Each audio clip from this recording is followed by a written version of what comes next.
En cette mi-juin, la vigne a bien rattrapé le retard qu'elle avait accumulé, retard si on veut, elle était dans une phase normale.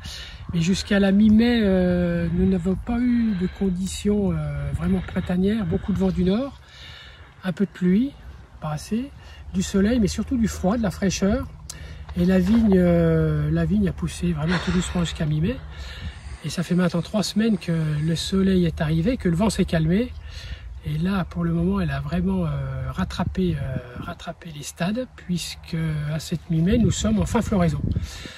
La floraison a vraiment débuté fin avril, et profitant du temps ensoleillé, chaud, sec, la fleur s'est passée finalement très rapidement, en une dizaine de jours. Et on arrive donc à cette mi-juin sur des grains qui sont formés, 2-3 mm, voire un peu plus sur certaines parcelles, certains raisins un peu plus précoces. Ce qui nous fait envisager une vendange de mi-septembre. On peut penser que si la vigne ne se bloque pas, autour du 10 septembre, on pourra commencer à vendanger. Voilà, là on est en fin de floraison. Les grains sont formés, 2-3 mm, voire un peu plus sur certains.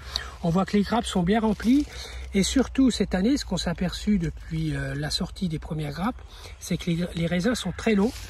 Donc ce qui nous fait un nombre de grumes assez important par raisin. Et ce qui va sûrement nous demander de refaire une sélection de ces raisins justement et d'en enlever certains d'ici un mois et demi. Sachant qu'on a déjà fait une sélection sur les pampres que l'on a laissé. On en a déjà enlevé un certain nombre. Mais aujourd'hui, visuellement, il y a quand même sur certains pieds un peu trop de raisins, donc il va falloir faire de la vendange verte.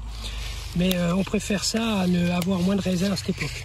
Alors le retard de début de végétation qu'on a eu au printemps fait que, quelles que soient les situations, village, premier cru, haut de coteau, bas de coteau, terre profonde, terre maigre, toutes les vignes ont explosé en même temps et finalement une certaine homogénéité au niveau des stades et notamment de la fleur qui va se terminer à peu près partout au même moment. Donc là nous venons de passer un petit coup de charrue, simplement un petit coup de griffe, parce que avec le vent du nord que l'on a eu, le peu de pluie qu'on a également reçu, la terre commençait à craqueler.